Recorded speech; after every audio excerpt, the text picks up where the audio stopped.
name's James. I'm the Digital Director here at Code and Visual, and we've been working with Surf Lifesaving New South Wales on a range of digital projects for their community education team. So we came up with a concept, and that concept was to show the drone pilot's view of the beach and to also just show what they're there to do and how they're there to help the community.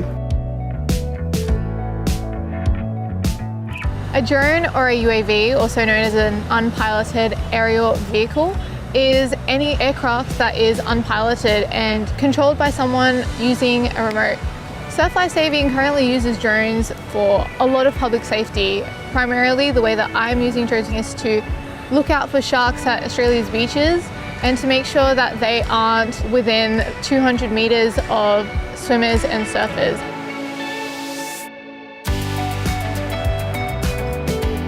With filming a project like we have today, it's quite a complex project because there's so many different moving components that's got to be integrated into one. And I think because we're using the 360 camera underneath the drone as well, that adds just an extra degree because we have to make sure we're out of the shot and making sure we still stay within the legal operation limits. This VR project, what is really important is that it invites people to the beach. It invites people on the beach and on the drone, and you get to feel what lifesavers feel, and you get to feel the rescues as well.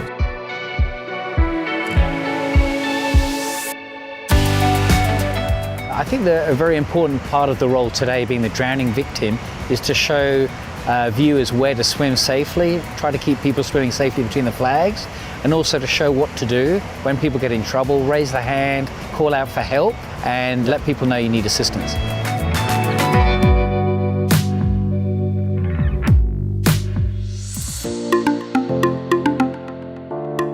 Well, my role as the rescuer shows people who might not have an idea about beach and ocean safety, the process of how someone can be rescued. And even though the conditions today weren't very challenging, it is very unpredictable.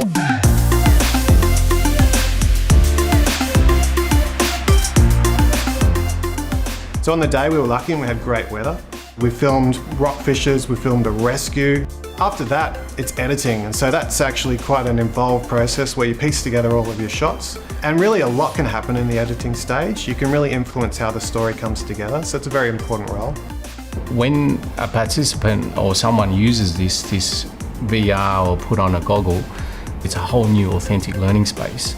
There's also the process of once you take that goggle off, you're talking to a lifesaver. It's just not passive learning, it's actually active learning. I'm from China. I know many Asian people, they are quite shy to ask questions.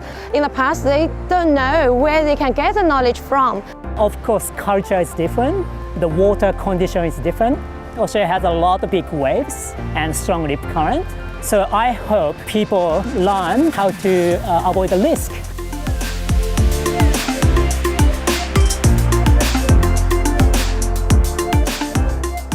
Beach safety is really important, and I think the more work that we can do to get that message out to all kinds of people in our community, all different backgrounds, is really essential, because I think we all know, a lot of Aussies, we know what we're doing at the beach, but some people don't. So if we can spread the word, send the message, however we can do that is great. It's just important that you are between the red and yellow flags, because it's the safest area on the beach, and that's where lifeguards are looking out for you all day. The coolest thing about flying drones is the fact that this is an interesting emerging technology that not only I can get into, but anyone older and younger than me can get into. If you're interested in becoming a drone pilot, I definitely suggest taking a look at Surf Lifesaving New South Wales' website. There's information about drones, including how to become a drone pilot.